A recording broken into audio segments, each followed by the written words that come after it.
الله أكبر الله أكبر ولله الحمد الله أكبر الله أكبر. عليكم እንደምን አደራችሁ።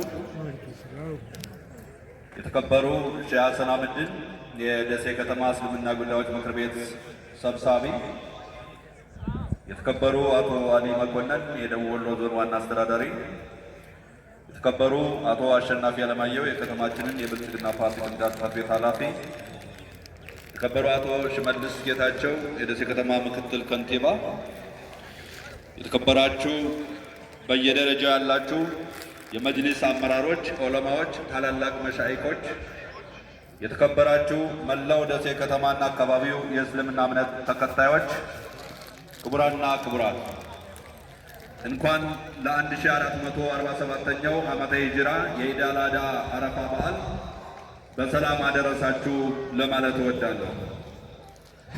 የአረፋ በዓል እንደ እምነቱ አስተምህሮ ታላላቅ ትምህርቶችና እሴቶች አሉት። የጽኑ እምነትና የመስዋዕትነት ማሳያ የሆነው የአረፋ በዓል ነቢዩ ኢብራሂም የአላህን ትእዛዝ ለመፈጸም ሲሉ ብቸኛ ልጃቸውን እስማኤልን ለመስዋዕትነት ያቀረቡበት፣ ሁለቱም ለአላህ ቃል ያላቸውን ታማኝነት በተግባር ያሳዩበት ታላቅ ቀን ነው። ሌላው የዋጋ ክፍያ ትምህርት ትልቅ ሆኖ የታየበት ቀን ነው። በዓሉ ሰፊ የሰው ኃይል የሚያከብረው ሲሆን ሰው የፈለገውን ታላቅ ግብ ለማሳካት መስዋዕት መክፈል እንዳለበት ያስተምረናል። መታመን ከመተግበርና ከመስዋዕትነት እንደማይተናነስ ያስተምራል። የአንድነትና የእኩልነት መገለጫ የሆነው ይህ በዓል ሀብታም፣ ድሃ፣ ቀለምና ዘር ሳይለይ ሁሉም በአንድነት በሐጅ ሥነ ሥርዓት የፈጣሪን ታላቅነት የሚያውጁበትና ምሕረት የሚለምኑበት ዕለት ነው። ሌላው የመታሰብና የመረዳዳት በዓል መሆኑ ማሳያነቱ ሕዝበ ሙስሊሙ የተራቡትን በማጉረስ የታረዙትን በማልበስ እና ያለው ለሌለው በማካፈል በዓሉን ያከብረዋል።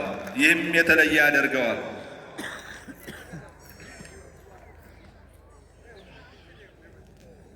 የተከበራችሁ ሕዝበ ሙስሊሞች የተጀመረው የከተማችንን ስኬት ተጠናክሮ እየቀጠለ ይገኛል።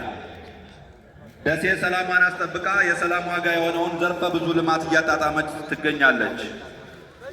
የኮሪደር ልማታችንን እና አዳዲስ ስራዎቻችንን እናንሳና በዚህ በጀት ዓመት የከተማችንን ታሪክ የሚቀይረውን የኮሪደር ልማትና አስፋልት መንገድ ስራ አዳዲስ ስራዎችን ጭምር በመጨመር በጥራትና በፍጥነት አጠናቀን ለአገልግሎት ክፍት አድርገናል።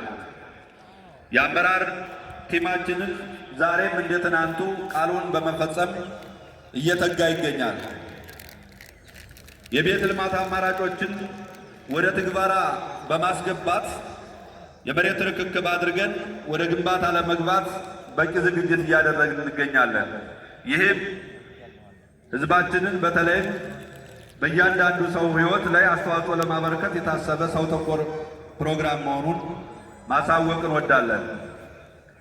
ሌላው የህዝብ ጥያቄዎችን እያዳመጡ ከመፍታት አንጻር ህዝበ ሙስሊሙ የሚያነሳቸውን ጥያቄዎች እየተቀበል እንደ መንግስት እያዳመጥ ስራዎችን ደረጃ በደረጃ እየተፈቱ ይገኛሉ። የአረብ ገንዳ መስጊድ ችግር አንዱ ማሳያ ነው። ዙሪያውን ታምቆ የነበረው ተፈቶ አሁን በተሻለ ደረጃ ሆኖ ይገኛል። ቢሆንም ግን ቀሪ ጥቃቅን ስራዎች የማስፋፊያ የተወሰኑ ስራዎች ይቀራሉ። እነዚህ በአሁኑ ሰዓት ሶሾ ኢኮኖሚ ጥናቱ እየተጠናቀቀ ይገኛል። በአጭር ጊዜ ተጠናቆ ሙሉ በሙሉ ተፈቷል የሚባልበት ደረጃ የሚነገርበት ሩቅ አይሆንም። ሌላው የክልሉ መጅሊስ ደሴ ላይ የወሎን ቀጠና ማስተባበሪያ ጽሕፈት ቤት ለመክፈት የጠየቀውን የቢሮ ጥያቄ ከተማ አስተዳደሩ በቀናነት ለማስተናገድ ዝግጁ ሲሆን ቦታ በመለየት መንግስታዊ አሰራር ቢሮክራሲዎችን በማጠናቀቅ በቀጣይ ለዚህ የምናበስር ይሆናል።